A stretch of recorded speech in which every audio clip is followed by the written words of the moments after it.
ইরা মেঘের পাশে বসে মেঘকে ধাক্কা দিতেই মেঘ কেঁপে ওঠে। মেঘ সোজা হয়ে বিছানায় বসে।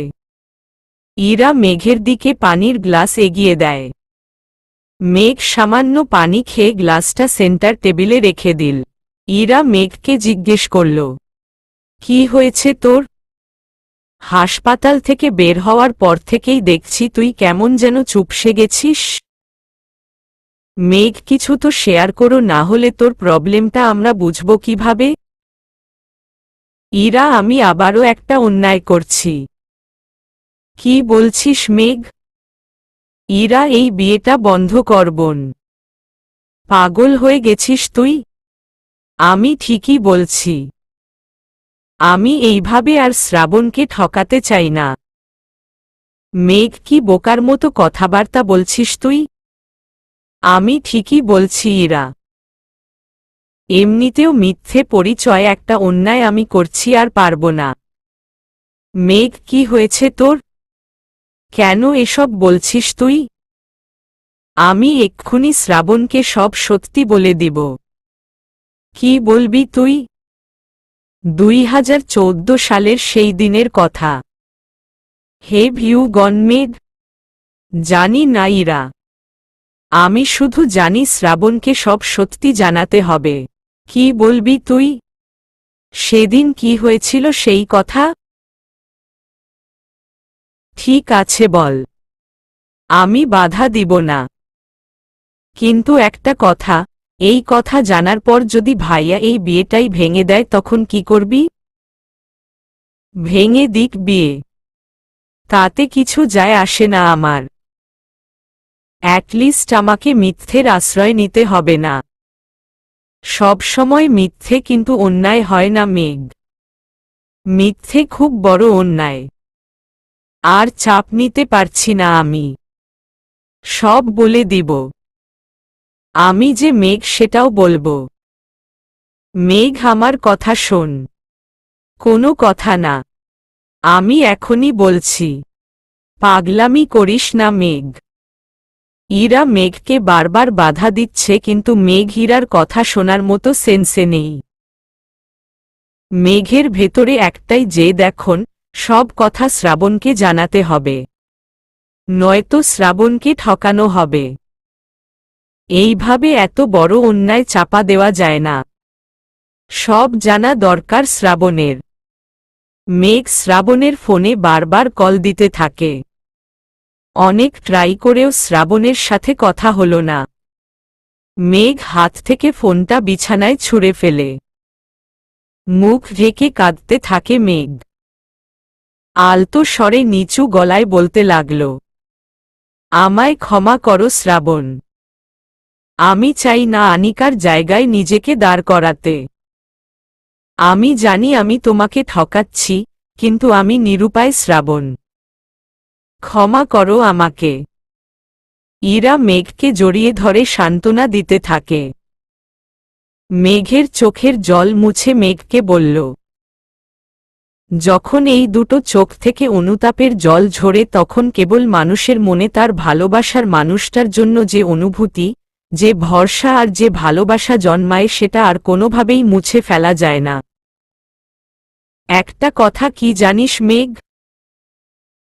একটা মিথ্যে যখন কাউকে সুখী করতে, কাউকে নতুন জীবন দিতে, কাউকে ভালোবাসতে শিখাতে, কাউকে ভালো রাখার আর ভালোবাসার দায়িত্ব নেয়, তখন সেই মিথ্যের কোনো মিথ্যেই হয় না।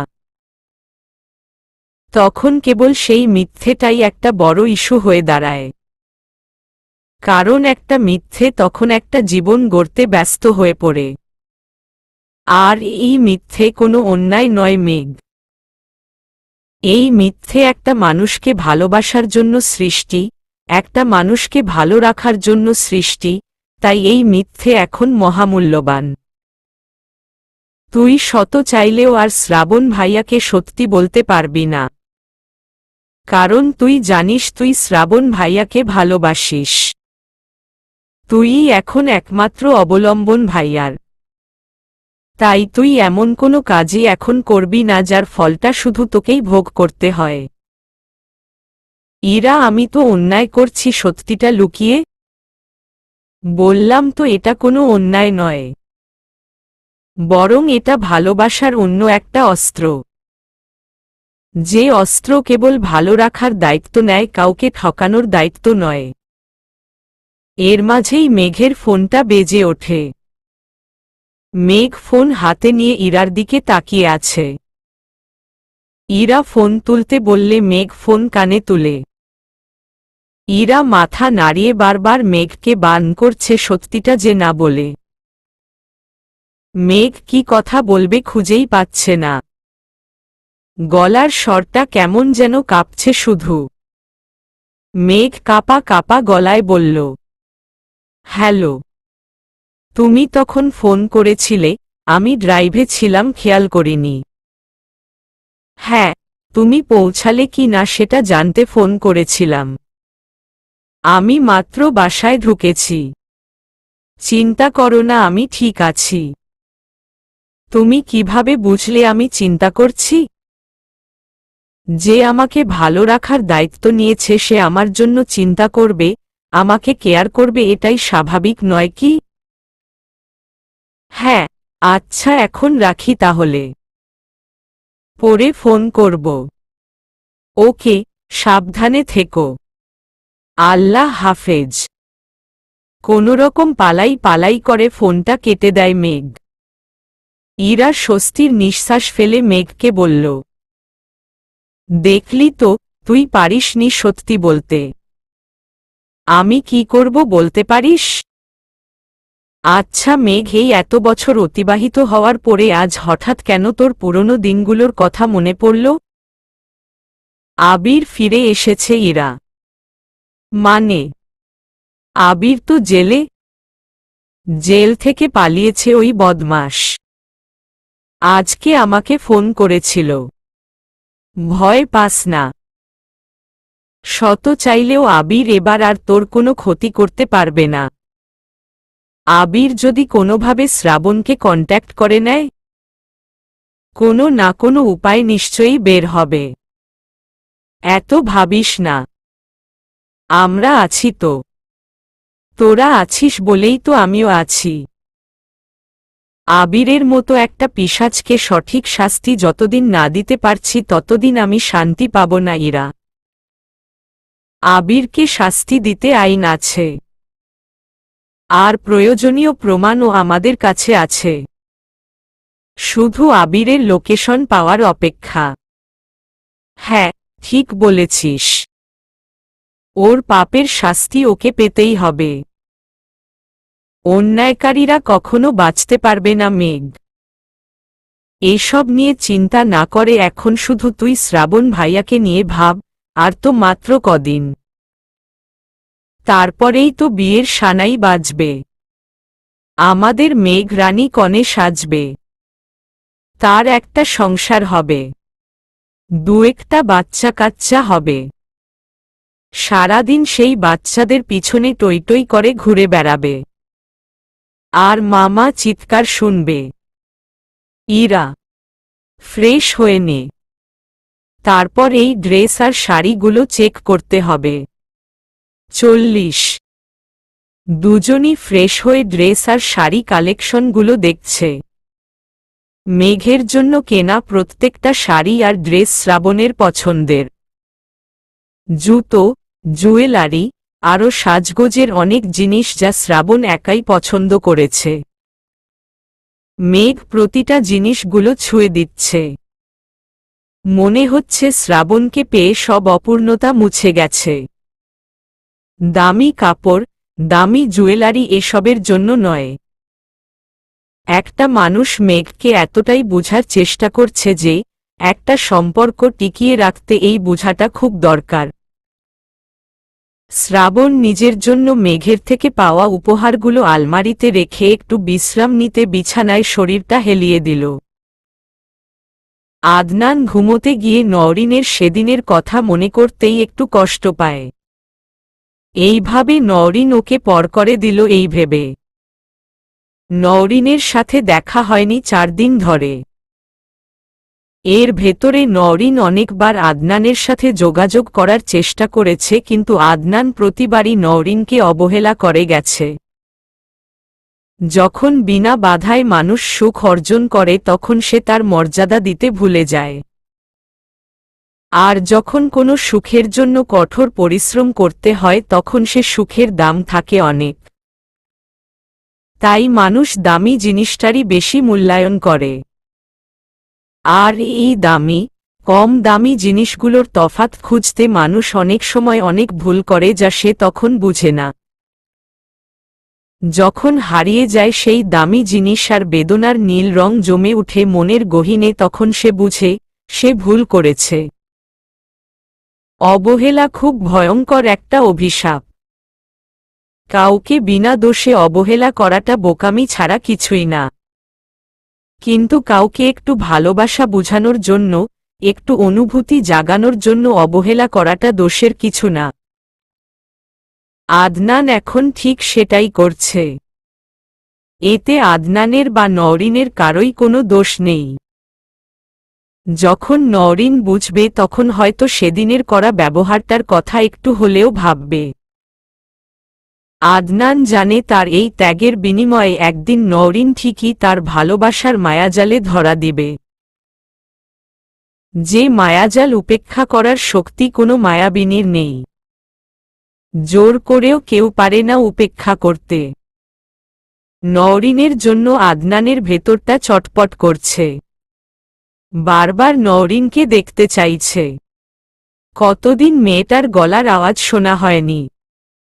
হাসিমাখা মুখকানিও দেখা হয়নি। কেমন যেন একটা শূন্যতা অনুভব হয় নওরিনকে ছাড়া। তবুও কষ্ট করে ঘুমাতে যায় আদনান। ভালোবেসে ভালোবাসার মানুষটাকে এক মুহূর্ত না দেখলে ভেতরের যে কি পরিণতি সেটা সবাই বুঝে না। আদনান, নওরিন দুজনেরই ক্ষেত্রেই ব্যাপারটা একই। দুজনই একে অপরকে গভীরভাবে অনুভব করে কিন্তু সাহস হয় না মুখ ফুটে সত্যিটা প্রকাশ করার। তাই তো একই বেদনায় দুজনই প্রতিদিন, প্রতি রাত, প্রতিটা সময় পুড়ে মরে। 2 দিন পর আজ সামিকে হাসপাতাল থেকে রিলিজ করা হবে। মেঘ হীরাকে নিয়ে অনেক আগেই হাসপাতালে পৌঁছে গেছে।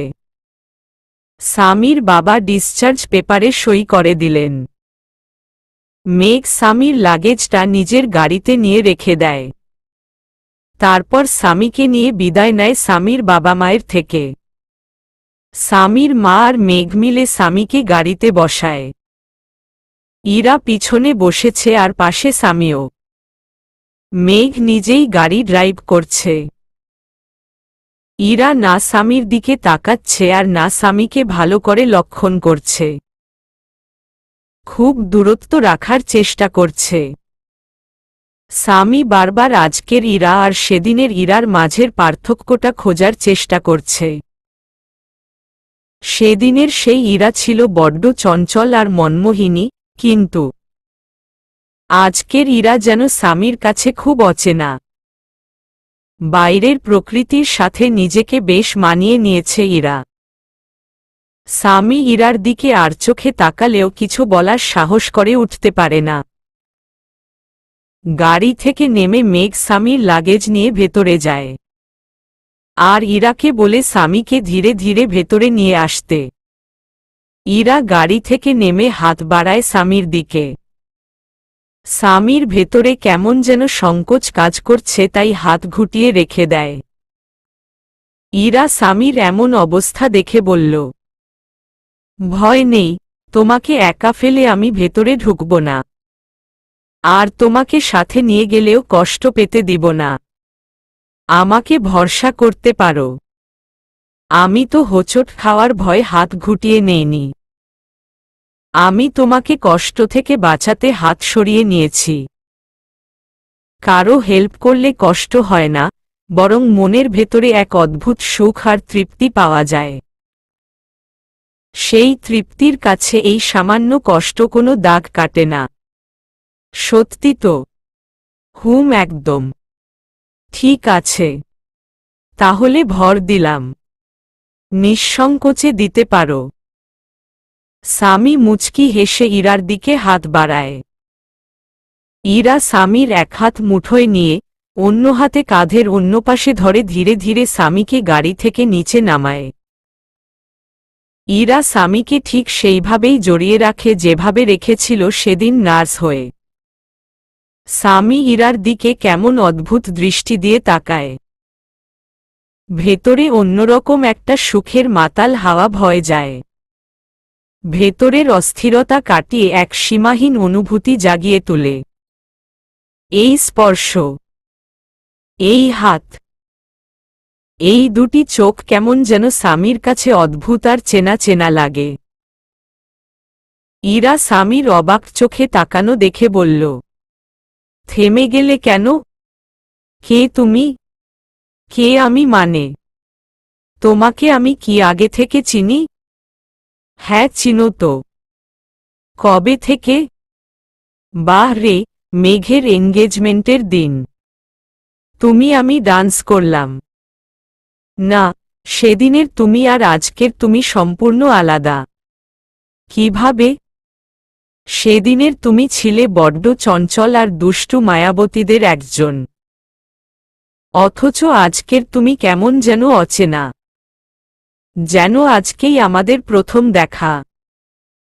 তোমার এই বিষণ্ণতা দেখে মনে হচ্ছে তুমি কতকাল ঘুমোওনি।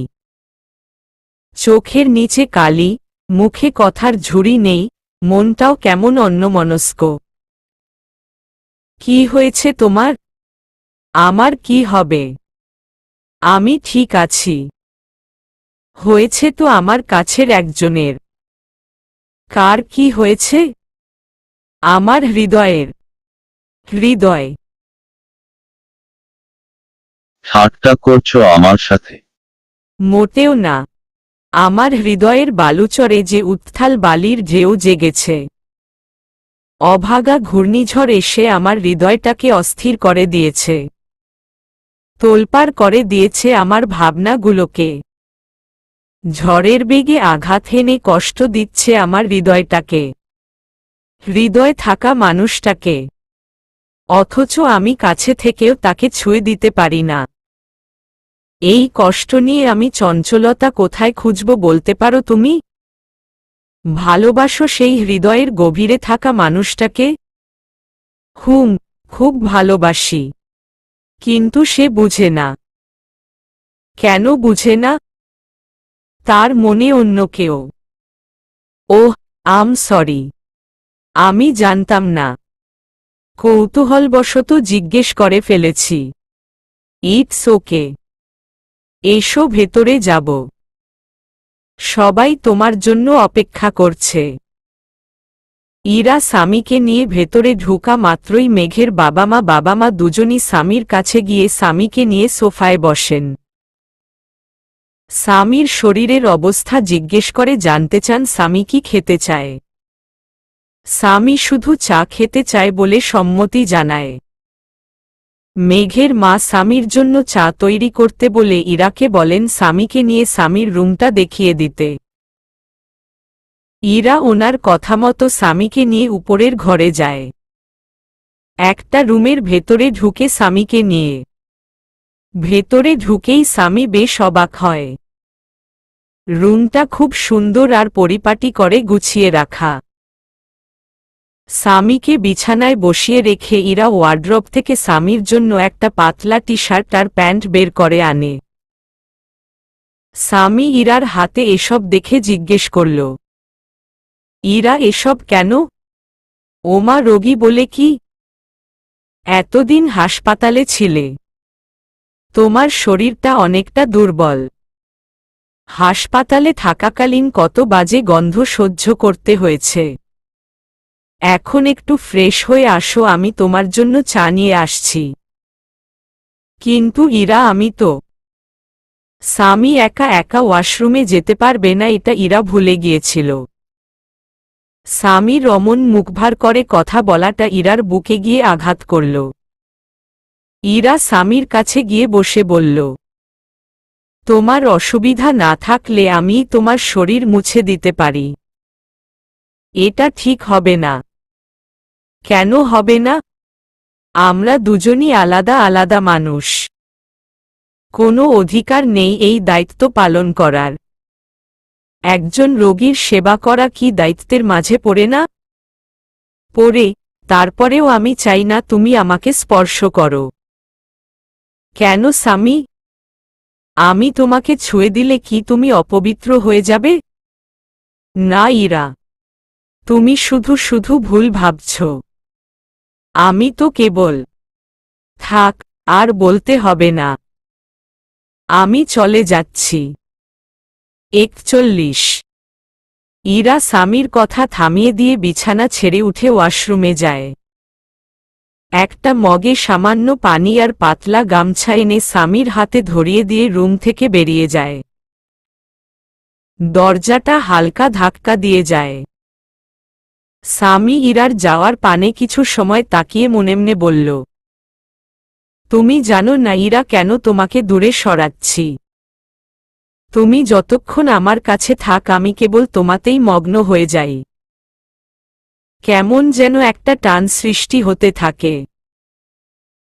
তোমার ওই দুটো চোখ কেবল আমাকে বারবার চুম্বকের মতো কাছে টানে। আমি চাই না এই মায়ার মাঝে জড়াতে। সেই জন্যই তোমাকে এত দূরে সরিয়ে দিতে চাই, যাতে আমি তোমার মায়া উপেক্ষা করার শক্তি অর্জন করতে পারি। স্বামী কথাগুলো বলে একটা নিঃশ্বাস ফেলে। তারপর নিজেই নিজের টি শার্ট খুলে ধীরে ধীরে শরীরটা মুছে নিতে লাগে।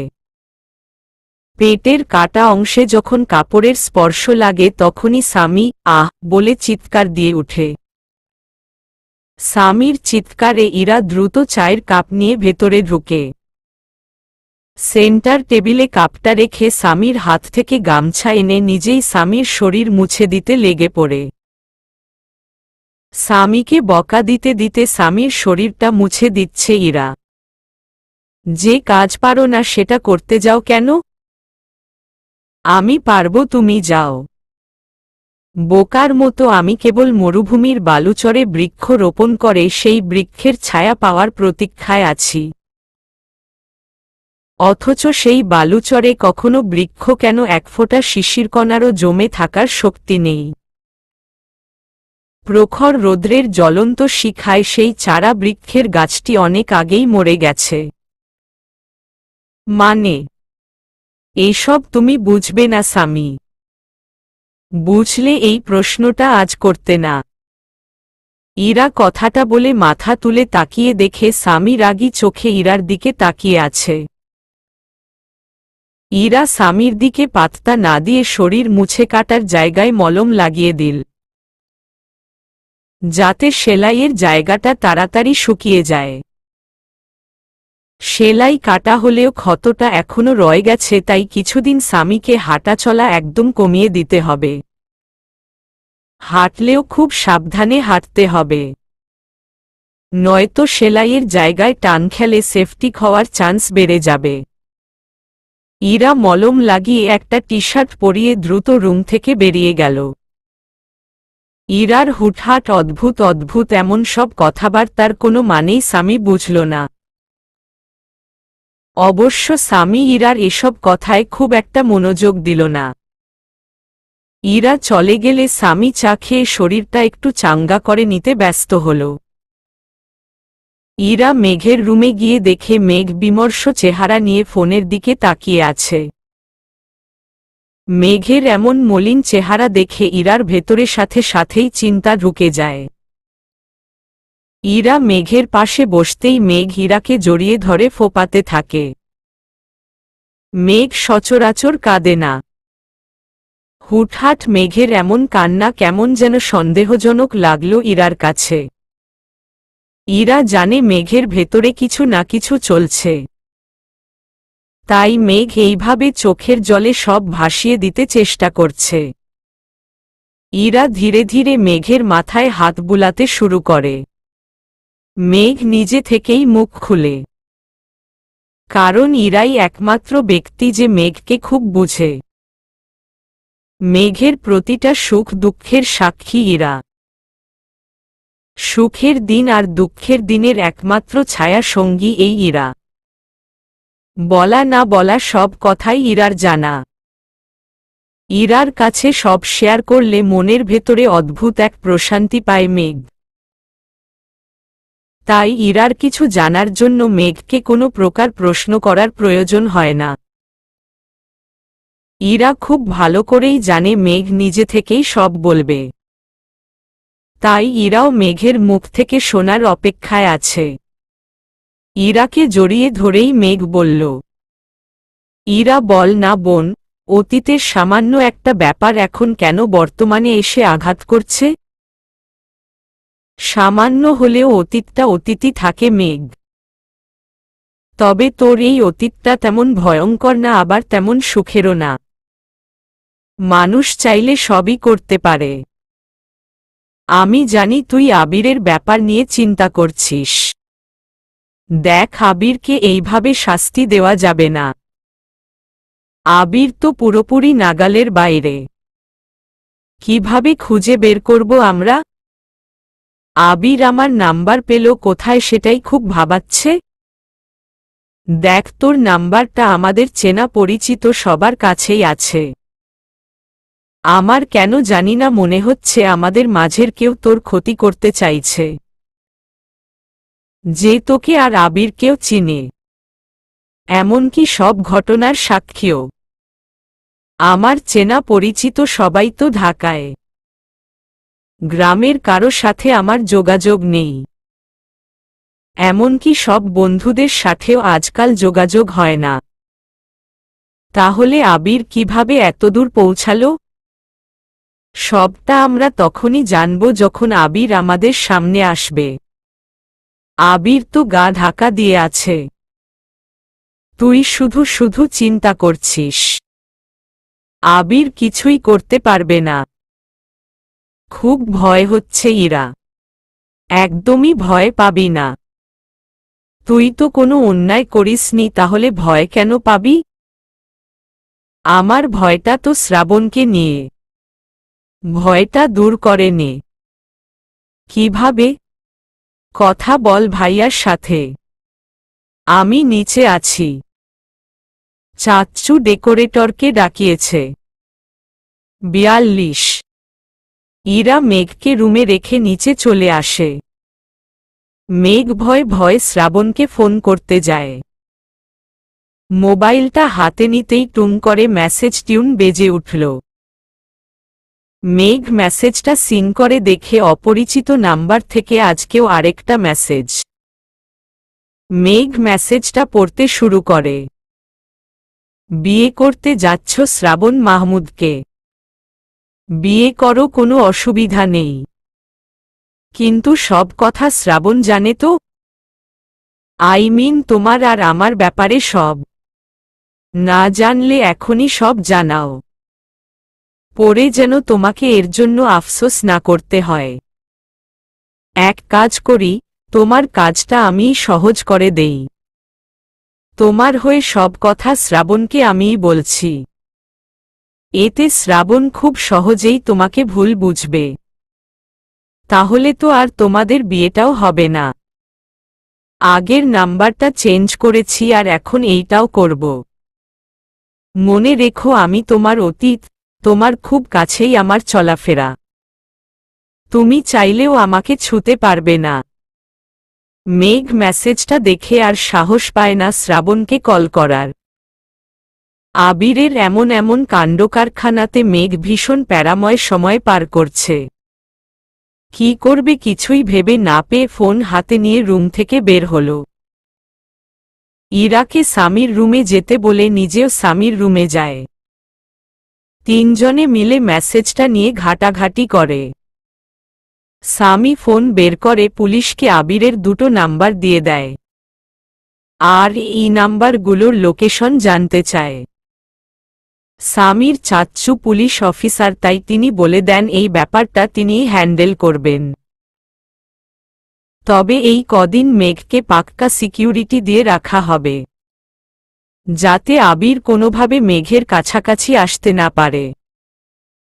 তিনজনে মিলে সব সমস্যার সমাধান করলেও শ্রাবণকে নিয়ে একটা চিন্তা মেঘের ভেতরে রয়েই যায়।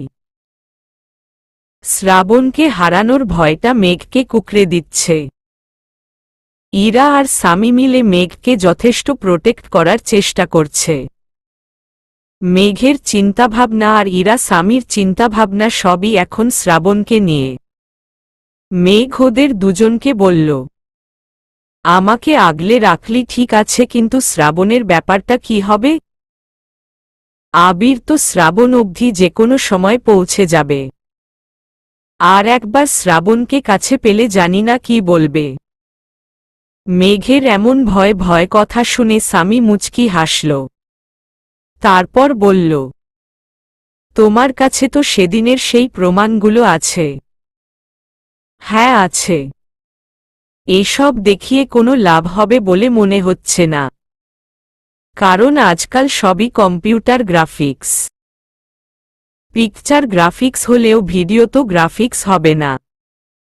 তুমি এক কাজ করো, ওই ভিডিওটা আমার কাছে দাও। আমি ভিডিওটা এক্ষুনি চাচ্চুর কাছে শেয়ার করছি। ঠিক আছে। মেঘ নিজের রুম গিয়ে আলমারি থেকে অন্য একটা মেমোরি নিয়ে আসে। সেই মেমোরিটা স্বামীর হাতে দেয়। স্বামী মেঘের ল্যাপটপে মেমোরিটা প্যানড্রাইভ দিয়ে কানেক্টে করে নেয়। তারপর সবগুলো প্রমাণ চেক করতে থাকে। স্বামী শিওর হওয়ার জন্য ভিডিওটা অন করে। স্বামী ইরা ভিডিও দেখে ভীষণ অবাক। ছোট মেঘের সারা হাতে রক্তের দাগ। স্বামী এই রক্তমাখা মেঘের হাত দেখে মেঘকে জিজ্ঞেস করল, এইটা কি তুমি? হ্যাঁ। তুমি তো প্রকৃত সাক্ষী। তাতে কি? আদালত প্রমাণ চাইবে। আবিরকে শাস্তি দেওয়ার জন্য এই প্রমাণটাই যথেষ্ট। কিন্তু একটা কথা মাথায় ঢুকছে না, আবির কেন তোমাকে মারল না? আবির আমাকে বিয়ে করতে চায়। ওহ, তাই তোমাকে বাঁচিয়ে রেখেছে। আবির খুব ভালো করেই জানে তুমি মুখ খুললে সে আবারও জেলে ঢুকবে। তাই তোমার থেকে নিজেকে লুকিয়ে রেখেছে। আর তোমাকেও বারবার ভয় দেখাচ্ছে। সেদিনের সেই ঘটনাটা যখন মনে পড়ে তখন মনে হয় আমি নিজেই ওই শয়তানটাকে মেরে ফেলি। কিন্তু আইন হাতে নিব না বলে সেদিন ওকে পুলিশের হাতে তুলে দিয়েছিলাম। ও তো সাহস দেখিয়ে পালিয়ে এলো। হাদারাম পুলিশগুলোও যে কি করে কে জানে। আবিরের মতো গুন্ডা পান্ডাদের হাত অনেক লম্বা থাকে, যা আমি চাইলেও ধরতে পারবো না। আপাতত এই ভিডিওটা আমি চাচ্চুকে পাঠাচ্ছি, বাকিটা চাচ্চু দেখে দিবে। আর এই কদিন বাড়িতে সিকিউরিটি থাকবে। আমি চাচ্চুকে জানিয়ে দিচ্ছি। তাহলে তো আবির এখানে আসার সাহস করবে না। এক্সেক্টলি। চিন্তা করো না। যাও এবার শান্তিতে জিজুর সাথে প্রেমালাপ করো। আর প্রেমালাপ? সারাদিন পেরিয়ে গেল, আজ একবারও ফোন করল না। কি যে করে সারাদিন ভেবে পাই না। এই বলে মেঘ ইরাকে রেখেই স্বামীর রুম থেকে চলে আসে। স্বামী ইরার দিকে তাকিয়ে ধমক দিয়ে ইরাকে বলল, এই মেয়ে তুমি এখানে বসে আছো কেন? যাও টেবিলে খাবার সাজাও। জানো না আমার একটু পরেই ঔষধ খেতে হবে। হুহ। ইরা স্বামীর উপর রাগ দেখিয়ে রুম থেকে চলে যায়।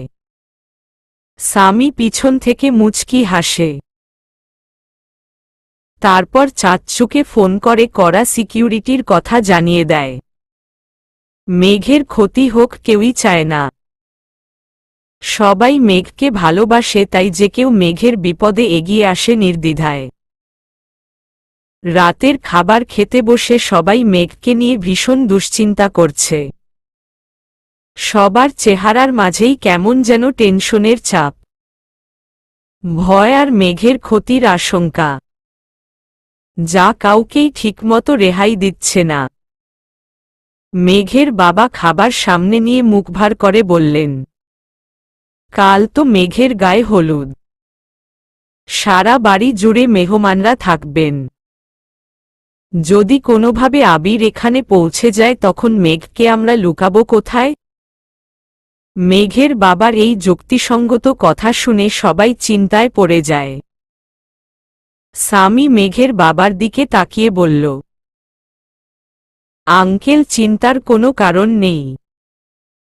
ইরা, নওরিন সবসময় মেঘকে ঘিরে থাকবে। আজকেই চাচ্চু একটা টিমকে পাঠাবেন। কখন আবির চলে আসে তার তো কোনো গ্যারান্টি নেই। তাই চাচ্চুকে বলে দিয়েছি আজকে থেকে কড়া সিকিউরিটি দিতে। সারা বাড়ি জুড়ে যখন পুলিশের পাহারা থাকবে তখন আবির সামনে আসার চেষ্টাও করবে না। ঠিক আছে বাবা, তাহলে তাই হোক। আমার মেয়ের জীবন রক্ষার্থে আমরা সবরকম চেষ্টা করে যাব। চিন্তা করবেন না, সব ঠিক হয়ে যাবে। কাল তো ডেকোরেশনের কাজ শুরু হবে। সারা বাড়ি আলোকসজ্জায় সাজানো থাকবে। সেই সুযোগে আবির কিন্তু নিজের উদ্দেশ্য হাসিল করতে এখানে আসবে। যদি কড়া পাহারা ডিঙিয়ে আবির একবার এখানে পৌঁছে যায় তাহলে ওকে পুলিশের হাতে তুলে দেওয়া খুবই সহজ। এত সব পাহারা থাকার পরেও আবির কাল এখানে আসার কথা ভাববেই। তাই মেঘকে এই দুদিন দেখে রাখতে হবে। পরিচিত বাইরের কাউকেই এলাও করা হবে না। সেদিকে আমাদের সবার লক্ষ্য রাখতে হবে। জি আঙ্কেল, আমরা সবাই মিলে এই দুদিন মেঘের দিকে পাক্কা নজর রাখব। সামি এই কথা বলে মেঘের দিকে তাকিয়ে হেসে উঠে। সামির হাসি দেখে সবাই হাসাহাসি শুরু করে। আর মেঘ রাগে ফুলতে থাকে। টেবিলে ঠাস করে চামচ দিয়ে শব্দ করে সবার দৃষ্টি আকর্ষণ করে বলল, আমি কারো সাথে পালিয়ে যাচ্ছি না যে আমাকে এইভাবে পাহারায় রাখবে তোমরা। আমারই বিয়ে অথচ আমাকেই কি না ঘর বন্দি ভাবা যায় এসব? মেঘের রাগ দেখে মেঘের মা মেঘকে বললেন, আবিবের জন্যই তো তোকে এইভাবে নীরব থাকতে হবে। কখন যে আঘাত হানে কে জানে। তার থেকে ভালো তোর একটু সাবধানতা অবলম্বন করা। এইভাবে কদিন আমাকে পাহারা দিবে। বিয়ের পরে যে আবির আমার উপর অ্যাটাক করবে না তার কি গ্যারান্টি আছে? যা হবে সেটা পরে দেখা যাবে। প্লিজ এইভাবে আমাকে পাহারায় রেখো না। এই সিদ্ধান্ত আমাদের সবার। তাই তোকে এইভাবেই সিকিউরিটি নিয়ে বিয়ের পিঁড়িতে বসতে হবে। কি আজব কাণ্ডকারখানা তোমাদের। মেজাজটাই গরম করে দাও। মেঘের কোনো কথাই কেউ শুনতে রাজি না। তাই মেঘ আর কাউকে এই নিয়ে জোর কাটায় না। কারণ মেঘ ভালো করেই জানে আবির এই দুদিনের সুযোগটাই কাজে লাগাবে। আর এই দুদিন আবিরের থেকে নিজেকে যেভাবে হোক আড়াল রাখতেই হবে। কাউকে এই বিষয়ে জোর করাটা বড্ড বোকামি হবে। তাই মেঘ সবার সিদ্ধান্ত মতো বিয়ের পিঁড়িতে বসতে রাজি। 43 ডিনার শেষে মেঘ ঘুমোতে যাওয়ার আগে নওরিনকে ফোন করে। অনেকক্ষণ ধরে নওরিন ফোন তুলছে না। মেঘ কল দিতে দিতে বিরক্তবোধ করছে। বাধ্য হয়ে ফোনটা রেখেই ঘুমোতে যায় মেঘ। কিছু সময় পরেই মেঘের ফোনটা কেঁপে ওঠে। ভাইব্রেশনে থাকায় ফোনের কাঁপুনির তালে মেঘ হাত বাড়িয়ে ফোন তুলে। ভেবেছিলে নওরিনের ফোন, কিন্তু শ্রাবণের নাম্বার দেখে মুখটা বাংলার 5-এর মতো হয়ে গেল। রিসিভ করে শান্ত গলায় বলল, আসসালামু আলাইকুম। ওয়ালাইকুম আসসালাম। কি খবর আপনার? আমার খবর তো খুব ভালো। ও হ্যাঁ, আপনার জন্য কাল একটা সারপ্রাইজ আছে। জি মহারানী, বলুন কি সারপ্রাইজ রেখেছেন? আগে তুমি করে বলেন, তারপর বলবো। সত্যি বলবে? হ্যাঁ বলবো। তাহলে বলো। আচ্ছা, আমি যেন তোমার কি? তুমি? হ্যাঁ আমি। তুমি আমার কেউই হও না। কি? হ্যাঁ, সত্যি কি তুমি আমার কেউ হও? আমার কেমন যেন সন্দেহ হচ্ছে। ইয়ার্কি মারছ? মোটেও না। এই মুহূর্তে ইয়ার্কি মারার মুডে আমি নেই। আচ্ছা বলো, তোমার সারপ্রাইজটা ঠিক কি? বলবো না। আর সারপ্রাইজ বলে দিলে সেটা আর সারপ্রাইজ থাকে না। এইমাত্র না বললে বলবে। ভুল শুনেছ। কাল তোমার সকাল শুরু হবে আমার দেওয়া সারপ্রাইজে। কি সারপ্রাইজ বলো না? আমার যে মনটা বড্ড বেকুল হয়ে আছে। সামলাও নিজের চঞ্চল মনটাকে। আর এখন চুপচাপ ভালো ছেলের মতো ঘুমিয়ে পড়। Is your wish dear. Good night. আল্লাহ হাফেজ। আল্লাহ হাফেজ। মেঘ ফোন রেখে ভাবনায় পড়ে যায়। সারপ্রাইজ আছে বলে তো দিল, কিন্তু কি সারপ্রাইজ দিবে সেটাই তো এখনো ভাবা হলো না। কাল সকাল হলেই তো শ্রাবণ সারপ্রাইজটার জন্য অপেক্ষা করবে। কি সারপ্রাইজ দিবে এইসব ভেবে ভেবে মেঘ একেবারে দিশেহারা হয়ে যাচ্ছে। ভাবতে ভাবতে হঠাৎই চিৎকার দিয়ে বলে উঠল, আইডিয়া! মেঘের চিৎকারে ইরা কানে বালিশ চাপা দিয়ে মেঘকে ধমক দিয়ে বলল, রাখো তোর আইডিয়া, ঘুমোতে দে, নইলে বাসার সবাইকে জড়ো করে বলবো তুই এই বিয়েতে রাজি না। কি? হ্যাঁ। মেঘ রাগে ইরার গলা টিপে ধরে। আস্তে করেই গলায় টাচ করে যাতে ইরা ব্যথা না পায়। রাগ চেপে রেখে ইরাকে বলল, তোর জেলাস ফিল হচ্ছে আমাদের বিয়ে হচ্ছে দেখে? হ্যাঁ হচ্ছে। তুই তাড়াতাড়ি বিয়ে করে এই বাড়ি থেকে বেরিয়ে গেলেই আমি প্রাণে বাঁচি। ইরার এমন কথায় মেঘ একটু ঘাবড়ে যায়। ভাবে ইরা হয়তো মেঘকে দূরে সরাতে এই কথা বলছে। তাই ইরার থেকে দূরে সরে মন খারাপ করে বিছানায় একপাশে গুটিসুটি মেরে বসে থাকে। ইরা মেঘের এমন অবস্থা দেখে বুঝতে পারে সে মেঘকে কতটা হার্ট করেছে এই কথা বলে। ইরা তো মেঘকে কষ্ট দিতে এই কথা বলেনি। ইরা শুধু মজা করার ছলে এই কথা বের করেছিল। কিন্তু ইরার ভাবনা ছিল ভুল। ইরার এই সামান্য কথা মেঘকে কাঁদাতে যথেষ্ট ছিল। ইরা মেঘের দিকে খানিকটা এগিয়ে দেখে মেঘ চোখের জল মুছছে। মেঘের কান্না দেখে ইরার ভেতর ফেটে কান্না বেরিয়ে আসে। পিছন থেকে মেঘকে হালকা হাঁক দিয়ে জড়িয়ে ধরল ইরা। তারপর বলল, তুই চলে গেলে আমি বড্ড একা হয়ে যাব মেঘ। বড্ড একা হয়ে যাব। আমার কথায় কষ্ট পাস না রে। আমি তো শুধু মজা করতে এই কথা বলেছি। সত্যি কি জানিস? আমি তোকে ছাড়া এই বাড়িতে একটা মুহূর্তও কাটাতে পারবো না। খেলার সাথী বলিস আর ঝগড়ার সাথী বলিস, সবই যে ছিলি তুই। তোকে ছাড়া আমি ভালো থাকব কিভাবে মেঘ? দুই বোন একে অপরকে জড়িয়ে ধরতে কেবল কাঁদতেই থাকে।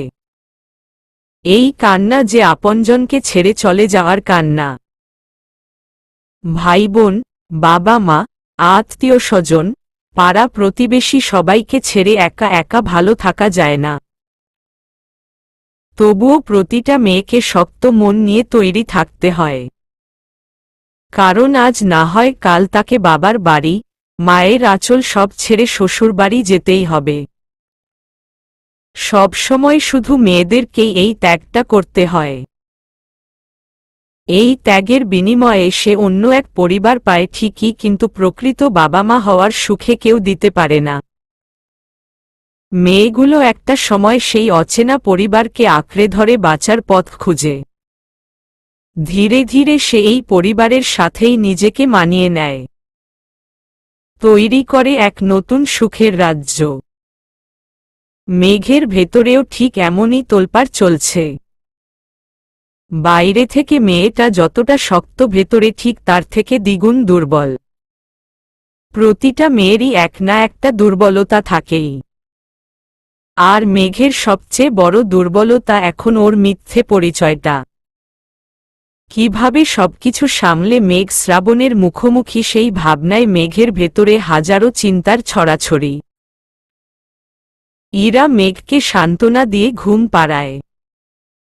৪৪।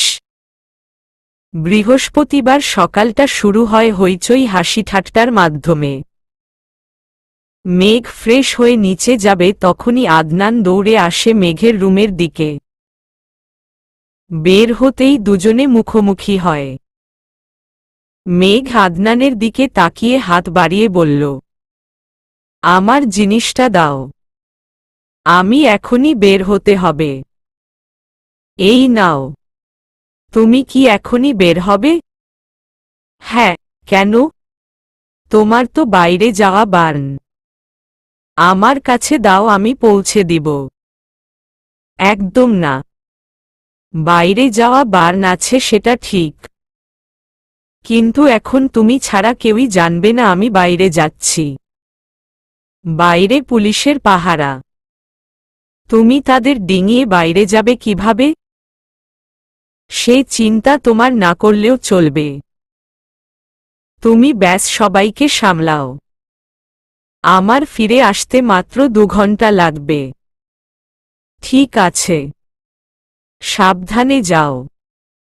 মেঘ আদনানকে বলে রাখা জিনিসটা হাতে নিয়ে তাড়াতাড়ি রুমে যায়।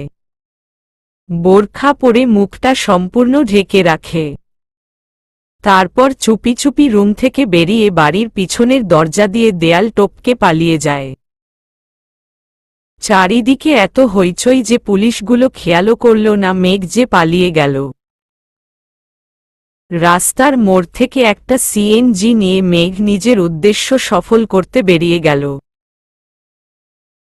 সকালের নাশতা খাওয়ার জন্য যখন ইরা মেঘকে ডাকতে এলো তখন ইরা সারা মুখ ফাঁকা দেখতে পায়। চারিদিক তন্নতন্ন করে মেঘকে খুঁজতে থাকে।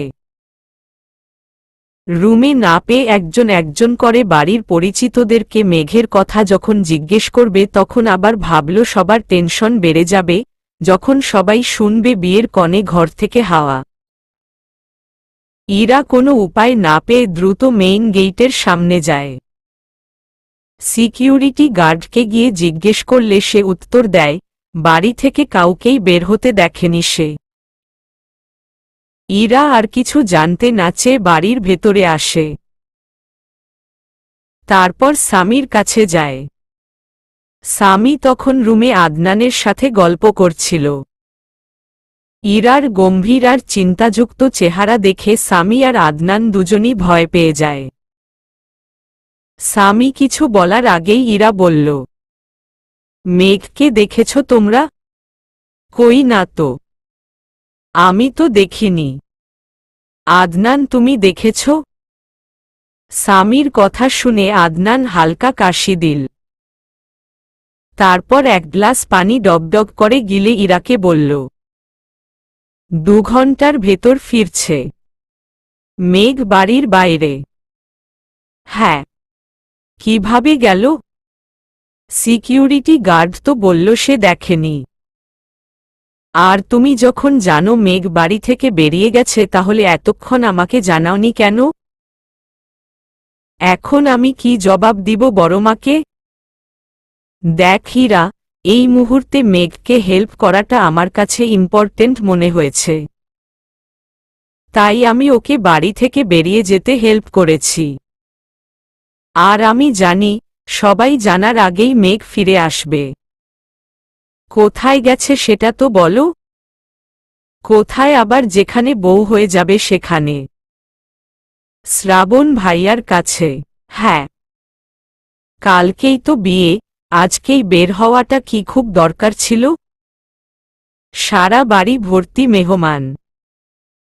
একবার ইনি, আবার তিনি, এরকম করে যে কতজন মেঘ দেখতে চাইল তার হিসেব নেই। তার উপর সকালের নাশতাটাও করেনি মেঘ। এইভাবে সবার আড়ালে যাওয়ার কি দরকার ছিল ওর? চারিদিকে সিকিউরিটি, পুলিশের পাহারা। যদি মেঘ এটা বলতো যে সে শ্রাবণের সাথে দেখা করতে চায়, তাহলে কি কেউ ওকে বাড়ির বাইরে পা রাখতে দিত? যেত না বাইরে। এইভাবে সবার চোখ ফাঁকি দিয়ে যাওয়ার কি প্রয়োজন? আরে বাবা, যখন তোমার বিয়ে হবে, কিংবা যখন তুমি কাউকে ভালোবাসবে, তখন বুঝবে মেঘ কেন, কিসের টানে আজ এত তাড়াহুড়ো করে সবাইকে লুকিয়ে বাড়ির বাইরে গেল। এখন সবাইকে কি জবাব দিব? ভেবো না। তিনজনে মিলে সবাইকে কিছুক্ষণ মাতিয়ে রাখি। 2 ঘন্টা পেরিয়ে যাবে, আর এর ভেতরে মেঘ বাড়িতে চলে আসবে। আমার আবার বিকেলে শ্রাবণের বাসায় থাকতে হবে। ঠিক আছে। তিনজনে মিলে একসাথেই নিচে নামল। আদনান স্বামীকে নিয়ে ধীরে ধীরে সোফায় গিয়ে বসে। ইরা ডাইনিং টেবিলের কাছে যেতেই মেঘের মা ইরাকে বললেন, ইরা, মেঘ আসেনি। বড় মা, মেঘ তো শ্রাবণ ভাইয়ার সাথে ফোনে কথা বলছে, তাই আসেনি। দাঁড়া, আমি ডাকলে ঠিকই আসবে।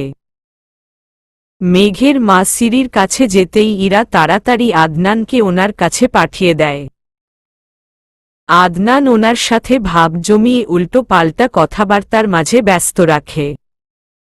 কিন্তু ওনার একটাই কথা, মেঘকে তাড়াতাড়ি নাশতা দিতে হবে।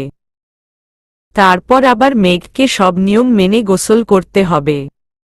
অনেক ঝামেলা। পরে না হয় ফ্রি হয়ে শ্রাবণের সাথে কথা বলে নিবে, কিন্তু এখন খাওয়া দরকার। আদনানকে রেখে উনি আবার উপরে যেতে নিলে আদনান ওনাকে বলল, আন্টি, আপনি তো খুব বোকা টাইপের মহিলা। কি বললি পাজি ছেলে? ঠিকই তো বলেছি। আরে বাবা, মেয়ে তার হবু বরের সাথে প্রেমের 2-একটা আলাপ আলোচনা করছে, আর আপনি কিনা এখন তাদের আলাপের মাঝে বাধা দিবেন? এই যুগের ছেলেমেয়েদের নিজেদের আগামী জীবন কাটানোর জন্য নিজেদের মধ্যে আগে থেকেই সমস্ত আলাপ আলোচনা সেরে নেয়াই উত্তম। নইলে দেখা যাবে পরবর্তীতে এ নিয়ে ওদের মাঝে অনেক ঝামেলা হবে। তাই আমি বলি কি, আপনার এই মুহূর্তে মেঘের রুমে নক করাটা ঠিক হবে না। হাজার হোক উপযুক্ত মেয়ের তো একটু প্রাইভেসি থাকেই। দেখেছিস বাবা, আমি কতটা বোকামি করতে যাচ্ছি। আমি কি না এখন আমার মেয়ের প্রেমের পথের বাধা হতে যাচ্ছিলাম? লোকে জানলে কি যে হবে। এই বলে মেঘের মা কপালে হাত দিয়ে আবারও রান্নাঘরের দিকে এগিয়ে যান। আদনান আবারও পেছনে থেকে বলে উঠল, কেউ কিছু জানবে না আন্টি, আমি কাউকেই জানাবো না। তুমি নিশ্চিন্তে থাকতে পারো। আদনান একটু চিৎকার করেই বলে কনুই ঝুঁকিয়ে ইয়েস বলে দ্রুত স্বামীর কাছে যায়। স্বামী আর ইরা দুজন মিলে হাসাহাসি করছে আদনানের এই কাণ্ড দেখে। কেমন করে বুঝিয়ে দিল মেঘের মাকে। অথচ মেঘের মা কিছুই টের পেলেন না। তিনজনে মিলে এই লুকোচুরি বিষয়টা নিয়ে খুব হাসি ঠাট্টা করছে। 45 আলতোভাবে দরজাটা খুলে আস্তে ধীরে এক পা করে শ্রাবণের রুমের ভেতরে ঢুকে মেঘ। শ্রাবণ তখনও ঘুমে বিভোর। মেঘ সেন্টার টেবিলের কাছে এসে বিছানায় বসতে গিয়ে মেঘ হাতের ফুল আর ব্যাগটা সেন্টার টেবিলে রাখতেই মেঘের হাত লেগে সেন্টার টেবিল থেকে পানির বোতলটা ফ্লোরে পড়ে যায়। বেশ জুড়ে শব্দ না হলেও খানিকটা আওয়াজ হয় পুরো রুম জুড়ে। শ্রাবণ শব্দের কারণে এপাশ থেকে ওপাশ হয়ে আবার চোখ বন্ধ করে ঘুমিয়ে পড়ে। মেঘ খাটের নিচে একপাশে গুটিসুটি মেরে বসে থাকে, যাতে শ্রাবণ মেঘকে দেখতে না পায়। 2 মিনিট পর যখন শ্রাবণের কোনো সারা শব্দ মেঘ উপলব্ধি করতে পারল না, ঠিক তখনই বিছানায় উঠে বসে আস্তে করে শ্রাবণের মাথাটা বালিশ থেকে নামিয়ে নিজের কোলের উপর নিয়ে নেয়। চুলে বিলি কাটতে গিয়ে মেঘের মাথায় দুষ্টুমি ভর করে বসে। মেঘ সেন্টার টেবিলে রাখা গোলাপ ফুলটা আলতো করে শ্রাবণের কপাল থেকে শুরু করে ঠোঁট পর্যন্ত ছুঁয়ে দিতে থাকে। এইভাবে কয়েকবার শ্রাবণের ঠোঁট নিয়ে দুষ্টামি করে মেঘ।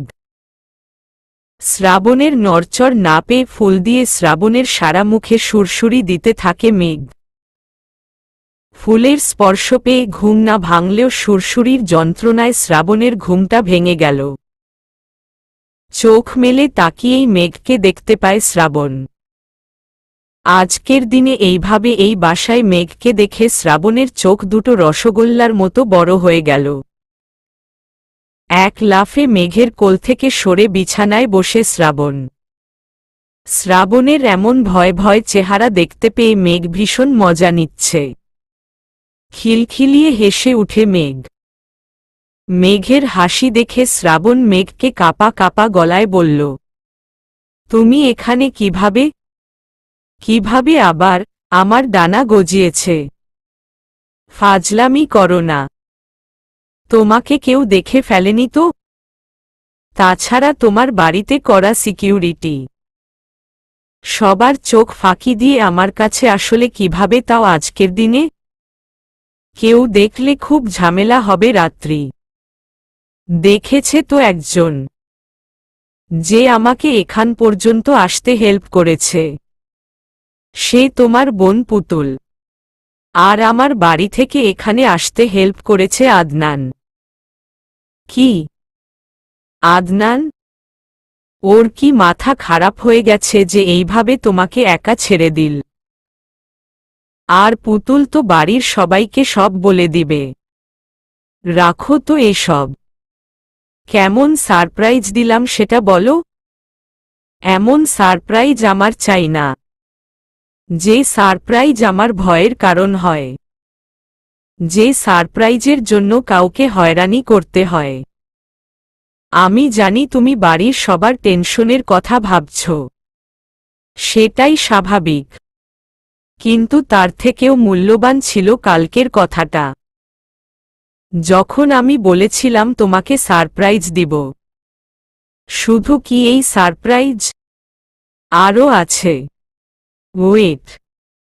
মেঘ সেন্টার টেবিলে রাখা ব্যাগ থেকে একটা কার্ড বের করে শ্রাবণের হাতে তুলে দিয়ে বলল, আগামীকাল আমার বিয়ে। তুমি আসবে কিন্তু। তুমি না আসা পর্যন্ত আমি কবুল বলবো না। শ্রাবণ মুচকি হেসে কার্ডটা হাতে নিল। কার্ড খুলে তাতে দেখল খুব সুন্দর করে বর কনের নাম, ঠিকানা আর বাকি যাবতীয় তথ্য দেয়া। আবার বর কনের দুটো ছবি রাখা দুপাশে। কনের নাম কাশফিয়া হাসান, মেঘের জায়গায় রাত্রি হাসান লেখা। কার্ডটার ভেতর আর বাইরের অংশ দুপাশই খুব সুন্দর আর গর্জিয়াস। শ্রাবণ মেঘকে রাগানোর জন্য বলল, যদি না যাই?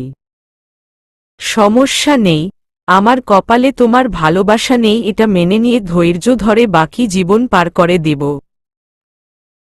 ভেবো না, ভীতুদের মতো আত্মহত্যা আমি করব না। আমার নিজের উপর আত্মবিশ্বাস আছে। এই কথা বলে মেঘ বিছানা থেকে নেমে যে দরজা দিয়ে ভেতরে প্রবেশ করেছিল সেই দরজা দিয়ে বাইরে বেরিয়ে যেতে রওনা হয়। মেঘের হুট করে রেগে যাওয়াটা শ্রাবণের বেশ ভালো লাগে।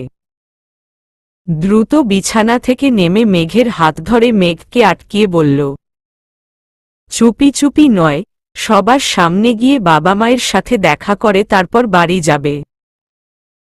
আমি নিজে তোমাকে নিয়ে যাব। মেঘ কিছুক্ষণ শ্রাবণের চোখের দিকে তাকায়। কিছু না বলে হুট করেই জড়িয়ে ধরে শ্রাবণকে। হুটহাট মেঘের এমন জড়িয়ে ধরা খুব বিভ্রান্তিকর অবস্থায় ফেলে দেয় শ্রাবণকে। মনের মধ্যে দ্বিধা সৃষ্টি হয়ে যায় শ্রাবণের। তবুও জোর করে নিজের মনের বিরুদ্ধে গিয়ে আলতো করে স্পর্শ করে মেঘকে। শ্রাবণের এই একটুখানি স্পর্শই যেন ছিল মেঘের জন্য স্বর্গের সুখের সমান। না চাইতেও মেঘকে জড়িয়ে ধরতেই শ্রাবণের মনের ভেতরে হালকা সুখ অনুভব হল। মেঘের মাথা উপরে তুলে কপালের চুলগুলো সরিয়ে দিয়ে কানের কাছে মুখ নিয়ে ফিসফিসিয়ে বলল, কালকের জন্য সব ভালোবাসা তুলে রাখলাম। ইস, চলো তো নিচে যাব। মেঘ লজ্জা পেয়ে কথা ঘুরিয়ে নেয়। শ্রাবণ মেঘের অবস্থা বুঝতে পেরে মেঘকে নিয়ে যখন রুম থেকে বের হয়, তখনই পুতুল হুট করে শ্রাবণের সামনে এসে দাঁড়ায়। শ্রাবণ পুতুলকে সব বলে মেঘকে নিয়ে নিচে নামে। শ্রাবণের বাবা মা দুজনই তখন দরকারি আলোচনা করতে ব্যস্ত ছিলেন। শ্রাবণ মেঘকে নিয়ে দুজনের সামনে গেলে শ্রাবণের বাবা মা শ্রাবণ আর মেঘের দিকে অবাক চোখে তাকান। পুতুলের দিকে তাকিয়ে দেখেন পুতুল মাথা নিচু করে দাঁড়িয়ে আছে। মেঘের মা একটু রাগী চোখে তাকিয়ে গম্ভীর গলায় শ্রাবণকে বললেন, একটা দিনের জন্য তোরা আলাদা থাকতে পারলি না? আজকেই কি দেখা করতে হলো ওদের? মা প্লিজ রাত্রিকে বকো না। আমি ওকে আসতে বলেছি। বিয়ের কনেকে তুই বিয়ের আগের দিন বাড়ি থেকে আসতে কেন বললি? পাড়া প্রতিবেশী যদি উল্টো পাল্টা কিছু ভাবে? তাতে কি আসে যায়? আমরা দুজন যদি দুজনের সাথে মিলেমিশে সারাটা জীবন কাটিয়ে দিতে পারি তাহলে পাড়া প্রতিবেশীর কথা কেন আমাদের কানে তুলব? ওদের কথার ইগনোর করা উচিত। কে কি ভাবল তাতে আমার কি? তারপরেও তোদের আরেকটু ধৈর্য ধরা উচিত ছিল। তার জন্য ক্ষমা চেয়ে নিচ্ছি। I'm really sorry. থাক থাক, আর সরি বলে দরদ দেখাতে হবে না। শর্ত আমি আমার বৌমাকে দেখব। শ্রাবণের মা শ্রাবণকে খানিকটা দূরে সরিয়ে মেঘের কাছে এগিয়ে যান। মেঘের মুখোমুখি হতেই মেঘ পা ধরে শ্বশুর ও শাশুড়ি দুজনকে সালাম করে নেয়। শ্রাবণের মা মেঘের মাথায় হাত বুলিয়ে চুমু খেয়ে মেঘকে বললেন, বেশ করেছ তুমি এখানে এসেছ। তোমার যখনই মন চাইবে তখনই আসবে। আর কাল থেকে তো তুমি এই বাড়িতেই সব সময় থাকবে, আমাদের সবার মাঝে, সবাইকে ঘিরে। শুনো, আমার ওই পাজি ছেলেটা যদি তোমার উপর রাগ দেখায় তাহলে সোজা আমার কাছে এসে নালিশ করবে। আমি ওকে বকে দিব। জি আন্টি। বোকা মেয়ে, আন্টি কেন ডাকছ? এখন থেকে তো আমিই তোমার মা। আমাকে মা বলেই ডাকবে। ঠিক আছে মা। শ্রাবণ মায়ের এমন রূপ দেখে ভীষণ রকম অবাক হয়।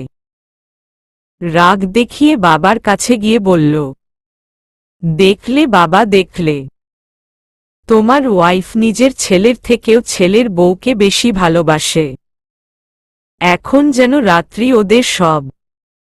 আমি কি কেউ না নাকি? ভাবিস না। তোর আদরের 50% এখন বৌমার ধকলে। বেশি বাড়াবাড়ি করলে সেটা একশতে রূপ নিতে বেশিদিন লাগবে না। কি আমাকে বুঝাচ্ছ নাকি রাগাচ্ছ? নিজেই বুঝে নে। শ্রাবণকে রাগিয়ে শ্রাবণের বাবা মা দুজনে মিলে মেঘকে নিয়ে গল্প রাখতে লাগলেন। পুতুলকে বললেন এক গ্লাস শরবত আর মিষ্টি নিয়ে আসতে। মেয়েটা এই বাড়িতে প্রথম দিন পা রাখল। সামান্য মিষ্টি মুখে দেওয়া প্রয়োজন। শ্রাবণের মায়ের কথা শুনে পুতুল দৌড়ে রান্নাঘর থেকে শরবত আর মিষ্টি নিয়ে এসে মেঘকে খাইয়ে দিল। 46।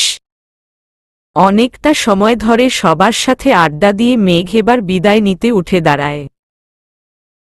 মেঘের মা নিজের হাতে থাকা সোনার বালা দুটো মেঘের হাতে পরিয়ে দিয়ে বললেন, আজ থেকে এই বালা জোড়া তোমার হাতে থাকবে। মা, এসব আবার আমাকে দেয়ার কি দরকার? আমার বৌমাকে কি আমি কিছু দিতে পারি না? না মা, তা নয়, আপনাদের সবার ভালোবাসার মাঝে বেঁচে থাকতে চাই আমি। এই সব গয়না পরতে আমার তেমন ভালো লাগে না জানি, তারপরেও এই বালা আজকে থেকে তোমার। এটা একজন মায়ের থেকে তার মেয়ের জন্য প্রথম উপহার। আমি এই বালা সারা জীবন আগলে রাখব। এবার আমি আসি মা। বাসায় কেউ কিছু জানে না। ভয়ের কিছু নেই, শ্রাবণ তোমাকে পৌঁছে দিবে। শ্রাবণের মা শ্রাবণকে বললেন মেঘকে বাড়িতে ঠিকঠাকভাবে পৌঁছে দিতে। শ্রাবণ রেডি হয়ে মেঘকে নিয়ে বের হয়। মেঘ দুজনকে আবারও সালাম করে বিদায় নেয়। গাড়িতে এসে বসতেই পুতুল দৌড়ে এসে মেঘের কানের কাছে ফিসফিসিয়ে বলল, আঙ্কেল আর খালাম্নিকে বুঝিয়ে নিয়েছি। আমার পাওনাটা ঠিকভাবে দিয়ে দিও। যদি কিছু গড়বড় হয় তাহলে কিন্তু খুব খারাপ হবে। একদম গড়বড় হবে না ননদিনী। তুমি নিশ্চিন্তে থাকতে পারো। কাল এখানে এসেই সব ঠিকভাবে দিয়ে দিব। লক্ষ্মী ভাবি। আল্লাহ হাফেজ। আল্লাহ হাফেজ। পুতুল চলে গেলে শ্রাবণ গাড়ি স্টার্ট দেয়। ড্রাইভ করতে করতে শ্রাবণ কেবল আর চোখে মেঘকেই দেখছিল। মেঘ যখন বুঝল শ্রাবণ ওর দিকে চুপি চুপি তাকাচ্ছে তখন ইচ্ছে করেই মাথার উড়না দিয়ে মুখ ঢেকে সিটে হেলান দিয়ে ঘুমানোর অভিনয় করে। শ্রাবণ কিছু বললে মেঘ আর শুনে না। মেঘ এটা বুঝায় যে সে গভীর ঘুমে আচ্ছন্ন। মন খারাপ করে শ্রাবণ একা একাই গুনগুন করে গান গাইতে শুরু করে। আনিকা পাশে থাকলে এই মুহূর্তটা অনেক সুন্দর কাটত। আনিকার অভ্যাস সবসময় শ্রাবণের একটা হাতের বাহু টাইট করে ধরা। আজ বড্ড মিস করছে শ্রাবণ আনিকাকে। মেয়েটাকে শেষবারের মতো হলেও একবার খুব দেখতে ইচ্ছে করছে। জানে এই ইচ্ছে আর পূরণ হবে না। তাই নিজের অপূর্ণ ইচ্ছাটাকে নিজের মনের গভীরেই মেরে ফেলতে চায় শ্রাবণ। ভুলে যেতে চায় আনিকার সমস্ত স্মৃতি, এমনকি আনিকার প্রতিটা স্পর্শও ভুলতে চায়। নতুন করে বাঁচতে চায় শ্রাবণ রাত্রিকে নিয়ে। রাত্রির নিষ্পাপ মনের ভালোবাসাকে স্বীকৃতি দিতে চায়। তাই তো নতুন করে বেঁচে থাকার জন্য রাত্রিকে বিয়ে করা। সামান্য সুখ দিয়ে হলেও রাত্রিকে ভালো রাখা, এটাই এখন শ্রাবণের একমাত্র লক্ষ্য। ভাবতে ভাবতেই গাড়ি ব্রেক করে শ্রাবণ। হাতটা সরাতে গিয়ে বুঝতে পারে মেঘ খুব টাইট করে শ্রাবণের বাহুটা জড়িয়ে ধরে কাঁধে মাথা দিয়ে আছে। ঘুমন্ত মেঘের মায়াবী মুখটা দেখতে খুব মিষ্টি লাগছে। এই মুখে কেমন যেন একটা মায়া জড়িয়ে আছে। শ্রাবণ আগে সেটা খেয়াল না করলেও এখন খুব করে তা লক্ষ্য করে। মেঘকে সোজা করে বসিয়ে ডাক দেয়। ঘুম থেকে তুলে গাড়ি থেকে নামে শ্রাবণ। তারপর মেঘের দিকে হাত বাড়িয়ে বলল, আমার হাতটা ধরো রাত্রি। শ্রাবণের এমন কথা শুনে মেঘ কেবল অদ্ভুত দৃষ্টিতে শ্রাবণকে দেখতে থাকে। আগে কখনো শ্রাবণ মেঘকে জড়িয়েও ধরেনি, হাতটাও ধরতে চায়নি। আর আজকে শ্রাবণ মেঘকে বুকে জড়িয়ে নিয়েছে, আবার এখন হাত ধরতে চাইছে। মেঘ আজ শ্রাবণের মাঝে সেই আভাসটাই পেয়েছে যা দ্বারা মেঘ বুঝতে পারে শ্রাবণ ধীরে ধীরে মেঘের মায়ায় নিজেকে ডুবাচ্ছে। মেঘের ফ্যালফ্যাল করে তাকিয়ে থাকা দেখে শ্রাবণ আবারও মেঘকে বলল, কি হলো? ধরো আমার হাত। হ্যাঁ ধরছি। মেঘ নিজের হাত বাড়িয়ে শ্রাবণের হাতটা স্পর্শ করে। আস্তে ধীরে গাড়ি থেকে নেমে বাড়ির ভেতরে প্রবেশ করে।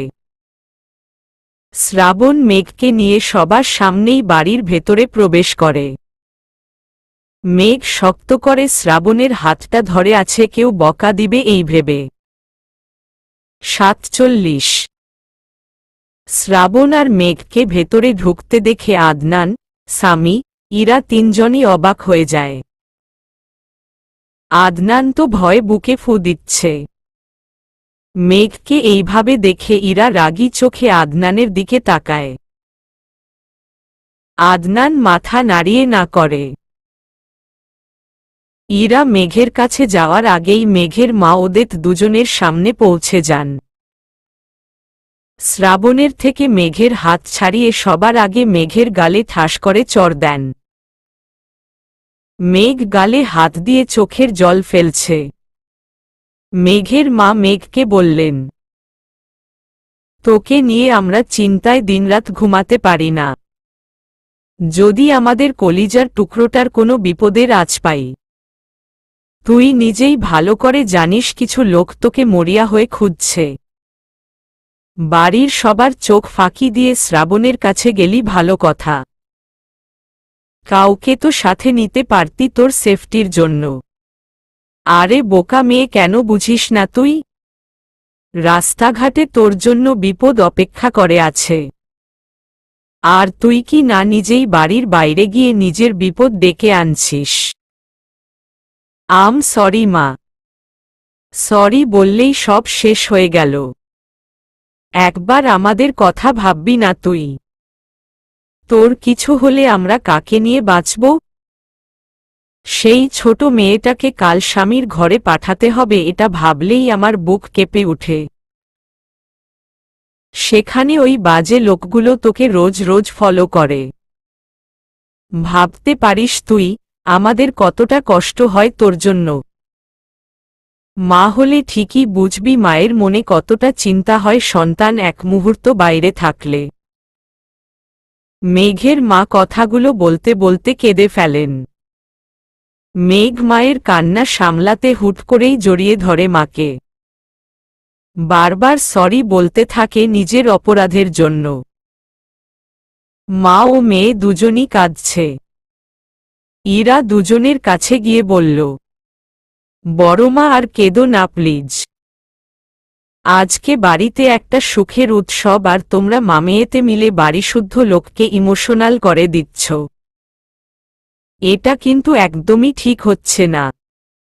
আমাদেরও তো ইচ্ছে হয় এইভাবে মায়ের বুকে মাথা রাখতে। ইরার কথা শুনে সবাই হেসে ওঠে। মেঘের মা মেঘকে ছেড়ে ইরার কাছে গিয়ে মাথায় ঠোকা দিয়ে বলেন, তোকে যখন বিয়ে দিব তখন তোর দুই মা তোকে জড়িয়ে ধরে কাঁদবে। এইবার খুশি? কাঁদলে খুশি হব না, বরং তোমাদের দুই মাকে হাসি মুখে আমাকে বিদায় দিতে হবে। ঠিক আছে, তাই হবে। সেই কখন থেকে রাত্রিকে বকে যাচ্ছ? হবু জামাই যে বাড়িতে এসেছে সেদিকে কি খেয়াল আছে তোমার? ও হ্যাঁ, তাই তো। আমি তো ভুলেই গেছিলাম। শুনলে সবাই শুনলে বড় মা কি বলল? ইরার মিষ্টি একটা কথায় মামেয়ের কান্না থামে। মেঘের মা তাড়াতাড়ি শ্রাবণের জন্য মিষ্টি নিয়ে আসেন। শ্রাবণ অল্প একটু মিষ্টি মুখে দিয়ে আদনানকে সাথে নিয়ে সবার থেকে বিদায় নিয়ে চলে গেল। যাবার বেলা আর মেঘের সাথে দেখা হয়নি। সবাই তখন বিয়ের কনেকে নিয়ে ব্যস্ত হয়ে পড়েছিল, তাই শ্রাবণ যাবার বেলা মেঘকে সামনে দেখতে পায়নি। সবাইকে সামনে রেখে মেঘের থেকে বিদায় নেওয়াটা লজ্জাজনক ছিল, সেজন্য দেখা না করেই বেরিয়ে পড়ে। দুপুর হওয়ার আগেই মেঘকে গোসলের জন্য তাড়া দেওয়া হয়। কিছু আত্মীয়স্বজন মিলে মেঘকে গোসল করানোর চিন্তাভাবনা করছিল। মেঘ এক চিৎকারে সব থামিয়ে দিয়েছে। সবার সামনে এইসব ফালতু নিয়মকানুন মেঘ কিছুতেই পালন করবে না, তাই রাগ দেখিয়ে রুমে চলে যায়। ইরা সবাইকে বুঝালো আজকাল ছেলে মেয়ে বিয়ের গোসল নিজেরাই করে নিতে পারে। কেউ যেন মেঘের কথা বিরুদ্ধে না যায়, এতে ঝামেলা বাড়তেই পারে। মেঘের জেদ সম্পর্কে সবারই টুকটাক ধারণা আছে, তাই কেউ আর বাড়তি কথা বলে না। ইরা মেঘের মাকে বলে হলুদের বাটিটা নিয়ে মেঘের রুমে গেল। মেঘকে বাথরুমে গোসল সারতে বলে হলুদের বাটিটা মেঘের হাতে তুলে দিল। সারা শরীরে এই বাটির হলুদ স্পর্শ করতে বলল। মেঘ হীরার কথা মতো বাথরুমে একা একাই গোসল সেরে নিল। বাইরে বেরিয়ে টাওয়াল দিয়ে চুল মুছতে মুছতে আয়নার সামনে দাঁড়ায়। সারা শরীর হলদেটে ভাব ধারণ করেছে। চেহারায় হালকা লজ্জার ছাপ। মেঘ চুলের পানি মুছে টাওয়াল ড্রেসিং টেবিলের উপর রেখে ফোনের কাছে যায়। ফোন হাতে নিয়ে ফোন করার আগেই মোবাইলের দিকে তাকিয়ে দেখে শ্রাবণের নাম্বার থেকে 10 মিনিট আগেই একটা ছোট মেসেজ এসেছে, সরি লেখা, আর সাথে একটা মন খারাপের ইমোজি। মেঘ ইমোজিটা দেখেই হেসে ওঠে। তারপর শ্রাবণকে ফোন করে। 10 মিনিট ধরে শ্রাবণ বসে বসে টাইম গুনছে আর ফোনের দিকে তাকাচ্ছে। এই বুঝি মেঘের ফোন আসবে এই ভেবে। রিংটোন বাজতে দেরি অথচ শ্রাবণের ফোন ধরতে দেরি নেই। বাজার সাথে সাথেই রিসিভ করে বলল, সরি। কেন? দেখা না করেই চলে এসেছি। তা তো করবেই। মানুষের সামনে নিজের হবুর সাথে দেখা করতেই এত ভয় পাও? বিয়ে করে সারা জীবন কাটানোর মতো সাহস আছে তো তোমার? আমি এতটাও ভীতু নই। আমার জানা হয়ে গেছে। রাগ করো না। বললাম তো সরি। হয়েছে আর রাগ ভাঙাতে হবে না। কি করো? বউয়ের সাথে প্রেম করি। এত জলদি প্রেম হয়ে গেল? কি হলো শ্রাবণ? কিছু না। চুপ হয়ে গেলে যে? এমনি। আনিকাকে মিস করছো তাই না? একটু একটু। বুকে হাত দিয়ে বলো কতটা মিস করছো। পারবো না। প্লিজ জাস্ট একবার ফিল করো। তুমি কি চাইছো আনিকা আবারও আমার জীবনে ব্যাক করুক? না শ্রাবণ, এটা কখনোই না। আনিকা ফিরে আসলে যে আমি। তুমি কি রাত্রি বল? কিছু না, ব্যাস একটু কষ্ট হবে আমার। আমি চাই না আমার বউটা কষ্ট অনুভব করুক। তাই আমি এই মুহূর্ত থেকে আনিকার চিন্তাকে চিরতরে মুক্তি দিলাম। খুশি? না। কেন? নিজেকে কষ্ট দিয়ে আমাকে সুখ দিতে চাইছো কেন তুমি? আমি যে তোমার মাঝে সুখকে খুঁজে নিতে চাইছি। দেবে না আমায় একটু সুখের ছোঁয়া? তুমি চাইলে তো আমার জীবনটাও দিয়ে দিতে পারি। সুখ সে তো অল্প চাওয়া মাত্র। কি বললে তুমি? কিছু না। এখন রাখলাম। আমাকে হলুদের সাজে সাজতেন হবে। শ্রাবণের কথার উত্তর না দিয়ে মেঘ কথা ঘুরিয়ে ফোনটা কেটে দেয়।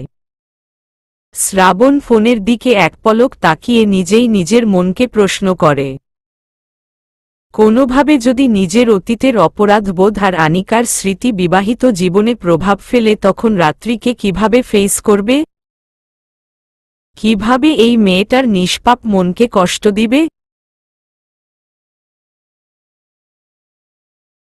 নিজের অনান্তেই যদি এই মেয়েটা সামান্য কষ্টে চোখের পানি ফেলে তাহলে তার অভিশাপ সারা জীবন শ্রাবণকে বয়ে বেড়াতে হবে।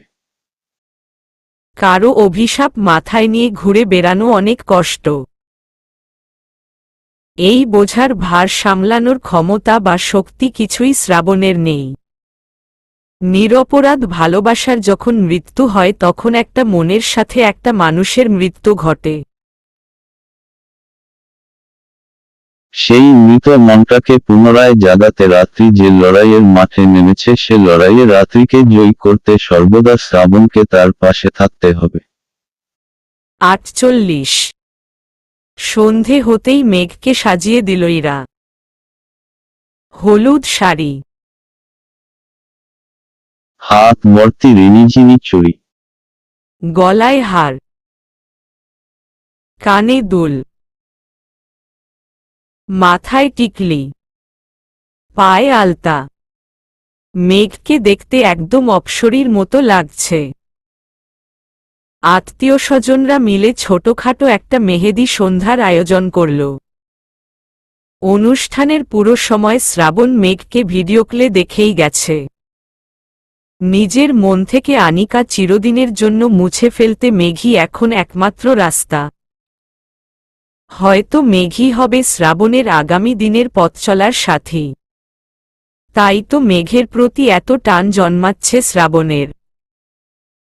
মন থেকে আনিকার স্মৃতি মুছে ফেললেও আনিকার দেওয়া কষ্টগুলো মুছে ফেলা শ্রাবণের জন্য কঠিন।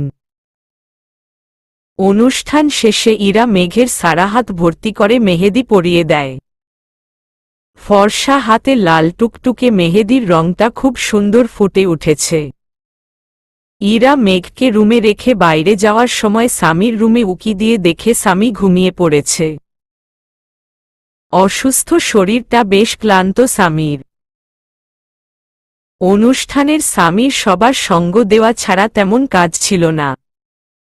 তবুও যতটা পেরেছে সবাইকে সময় দিয়েছে। ইরা স্বামীর রুমে গিয়ে স্বামীর গায়ে পাতলা কাঁথা চাপিয়ে দিল।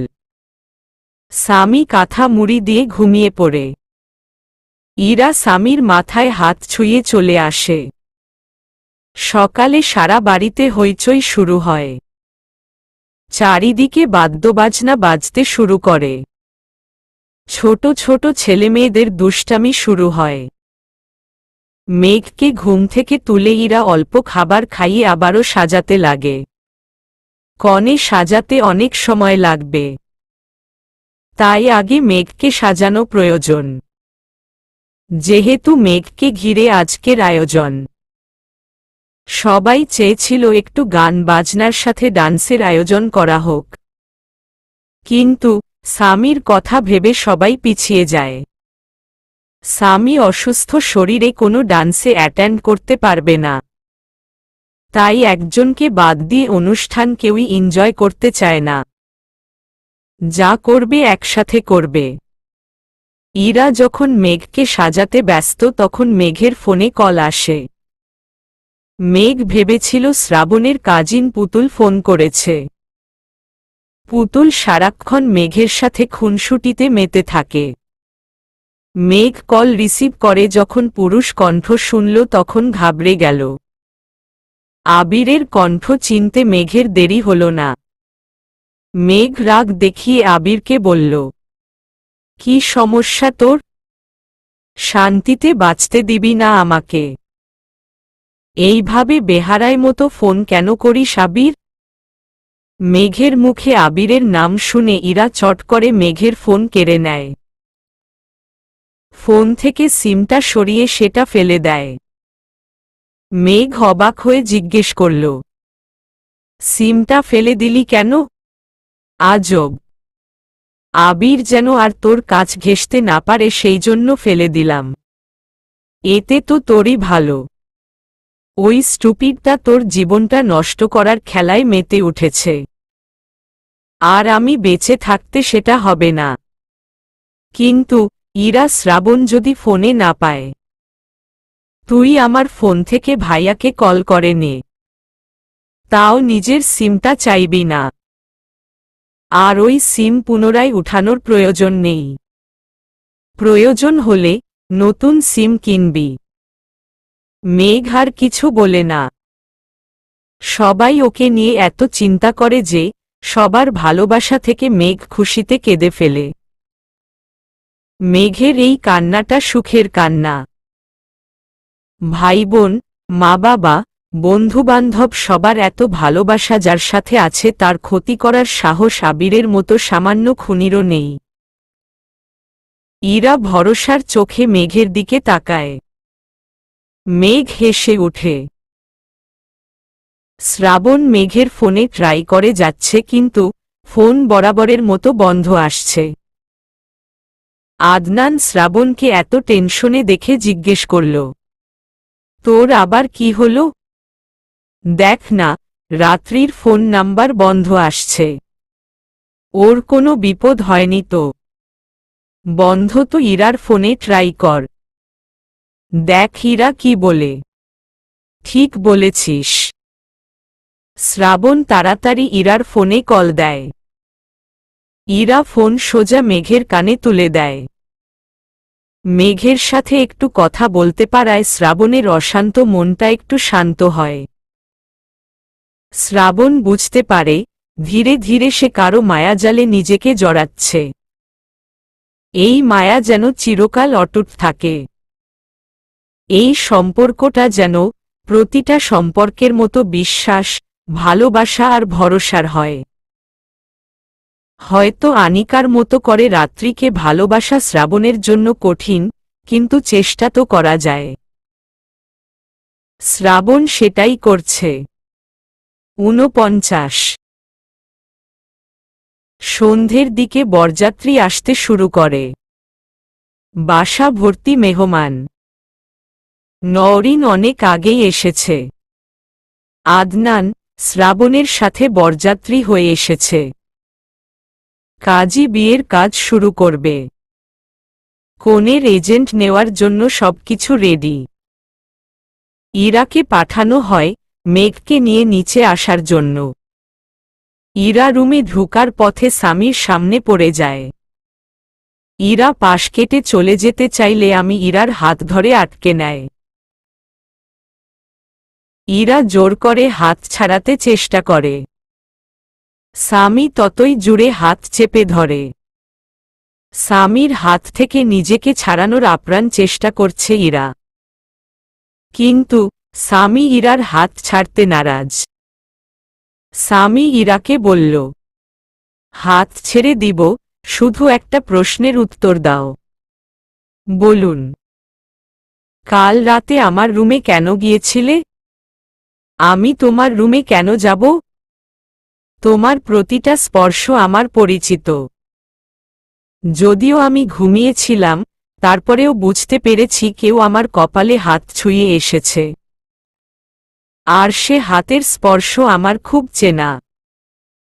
কেন জানি না, মনে হয় এই হাতের স্পর্শ আমি আগেও পেয়েছি। ভুল ভাবছ। কাল আমি মেঘের রুমে ছিলাম। এখনো তাই যাচ্ছি। মেঘকে নিয়ে নিচে নামতে হবে, বিয়ের কাজ শুরু হবে। প্লিজ হাতটা ছাড়ো। ঠিক আছে, যাও। স্বামী ইরার হাতটা ছেড়ে দিল। ইরা দ্রুত মেঘের রুমে যায়। রুমে গিয়ে ইরা থমকে দাঁড়ায়। রুমের চারিদিক অগোছালো। মেঘের চিহ্নটুকুও রুমে নেই। ইরা এক চিৎকার দিয়ে স্বামীকে ডাকে। স্বামী ইরার চিৎকার শুনে তাড়াতাড়ি রুমে ঢুকে। ইরার কান্না দেখে ইরার কাঁধে ঝাঁকুনি দিয়ে স্বামী ইরাকে বলল, ইরা, কি হয়েছে? কাঁদছ কেন? মেঘ কোথায়? মেঘ রুমে নেই। শুধু এই চিঠিটা পড়ে আছে। ইরা স্বামীর হাতে একটা চিঠি দেয়। চিঠিকে লেখা, টেনশনের কিছু নেই। মেঘ যতক্ষণ আমার কাছে থাকবে নিরাপদে থাকবে। আমি মেঘকে এতটাই ভালোবাসি যে ওকে অন্যের হতে দেখব, এটা কিভাবে হয়? তাই ওকে তুলে নিয়ে গেলাম। আবির চৌধুরী। স্বামী চিঠিটা নিয়ে নিচে নামে। বিয়েবাড়ি মুহূর্তেই মেঘের শোকে অস্থির হয়ে পড়ে। শ্রাবণ যখন চিঠিটা পড়ল, তখন ওর অবাক হওয়ার ধাপটা কেবল বেড়েই গেল। এইভাবে মেঘ রাত্রি সেজে ওকে ধোঁকা দিবে, এটা শ্রাবণের ভাবনায়ও ছিল না। স্বামী আদনান মিলে শ্রাবণকে বুঝানোর অনেক চেষ্টা করে, কিন্তু শ্রাবণ বুঝতে চায় না। সবার সামনে চিৎকার করে বলল, সব মেয়েরা যেমন ছলনাময়ী হয়, রাত্রিও ছিল তাই। বিশ্বাস করেছিলাম ওকে আমি। আরও কি না আনিকার জায়গায় নিজেকে দাঁড় করালো। এখন তো আমার এটা মনে হচ্ছে এই সব ছিল আমাকে প্রেমের ফাঁদে ফেলার প্ল্যান। মেঘ ইচ্ছে করেই আজকের এই দিনটা আমাকে উপহার দিল। অসুবিধা নেই, এর শাস্তি মেঘও পাবে। রাত্রি সেজে আমাকে ধোঁকা দিয়ে নিজের আসল পরিচয় গোপন রাখল। কি দরকার ছিল আমাকে মিথ্যে বলার? আবিরের সাথে ও রিলেশনে জড়িত, এটা আগে আমাকে বলে দিলে হতো। এইভাবে এত নাটক করার প্রয়োজন ছিল না।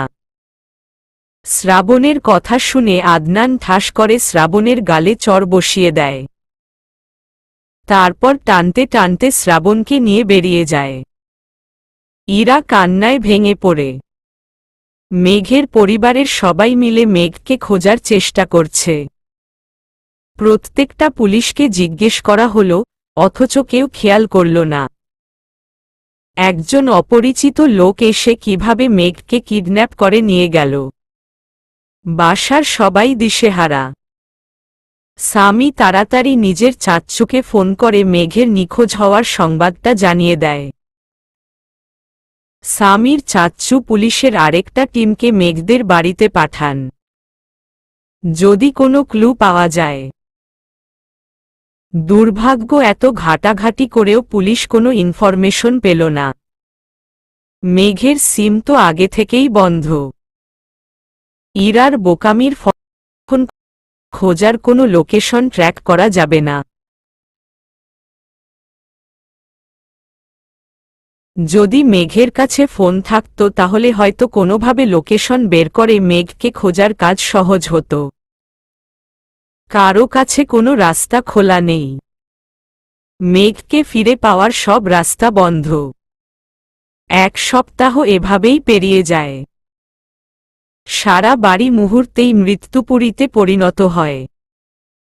নাওয়া খাওয়া ছেড়ে সবাই দিনরাত এক করে মেঘকে খুঁজছে। কিন্তু আফসোস, মেঘকে খুঁজে পাওয়া যায় না। চলবে।